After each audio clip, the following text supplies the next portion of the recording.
বাংলাদেশের সংবিধানের অনুচ্ছেদ নম্বর 29 এখানে বলা আছে প্রজাতন্ত্রের প্রত্যেক নাগরিক কর্মী নিয়োগের ক্ষেত্রে সমান অধিকার ভোগ করবে।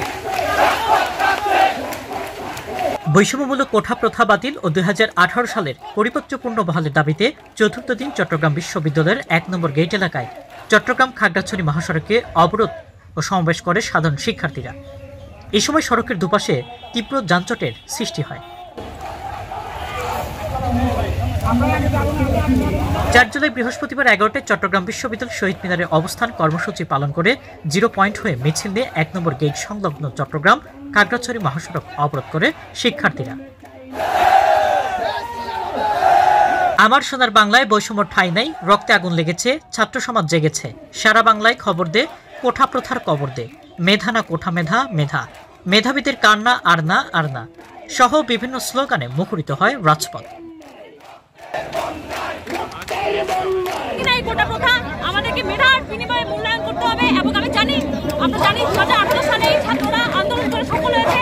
আমরা 2024 সালের থেকে আন্দোলন শুরু করব। সমাজতত্ত্ব বিভাগের শিক্ষার্থী ফাতেমা বলেন, আমরা এই বৈষম্যমূলক কোঠা প্রথা মানি না। কোঠার কারণে মেধাবীরা তাদের সঠিক মূল্যায়ন পাচ্ছে না।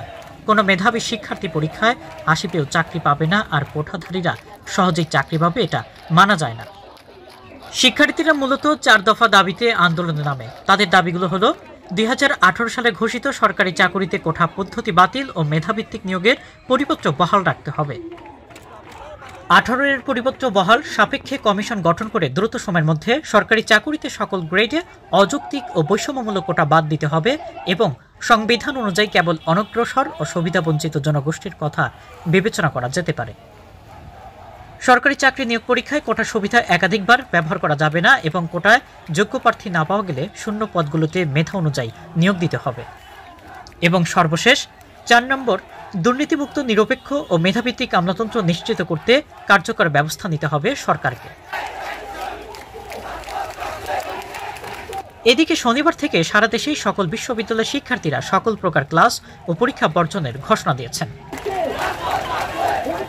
ক্যাম্পাস নিউজ, দেশ দেশান্তর 24, চট্টগ্রাম বিশ্ববিদ্যালয়।